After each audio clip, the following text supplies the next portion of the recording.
警訊時刻，警訊時刻。咁啊，今日 casual look 同大家見下面先，就係講緊依家咧好多嗰啲 scam 啊，即係詐騙嘅信息或者係電郵啦。咁啊，終於咧發生喺宏利身上啦。咁啊，好多人咧成日扮匯豐啊嘛，跟住又扮其他嗰啲政府機構、入境處啊、水務處啊，層出不窮。咁終於咧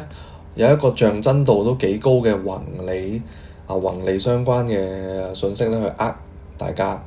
就去入啲個人資料啊、銀行資料啊。咁呢一個就係講緊佢俾張圖大家睇啦，就係講緊話你12個月嘅保費重新核算已經完成，有一筆貸款餘額可以領取，要12個小時內通過網上平台選擇你嘅支付方式。咁咧就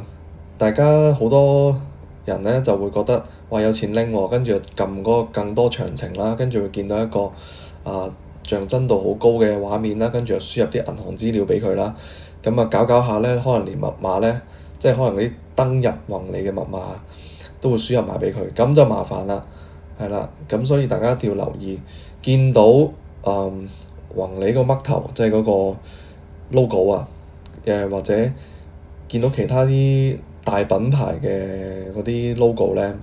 啲商標咧都唔好即刻信以為真咧，就入啲個人資料。總之令到你會係入一啲好敏感嘅個人資料，例如銀行帳戶啊、登入名稱嘅密碼咧，第一時間咧你就唔好自己搞，係啦。俾個 WhatsApp 問下我先，或者打電話問下我先，睇下就問阿 Ken 啊、阿康啊係咪真㗎咁樣。問完之後咧，咁我會答你唔係咯，咁你就可以逃過一劫啦。係啊，我見到呢一個像真度都有少少，即係都呃得下人嘅，所以就提醒下大家啦。咁今日同大家講咁多，係咁。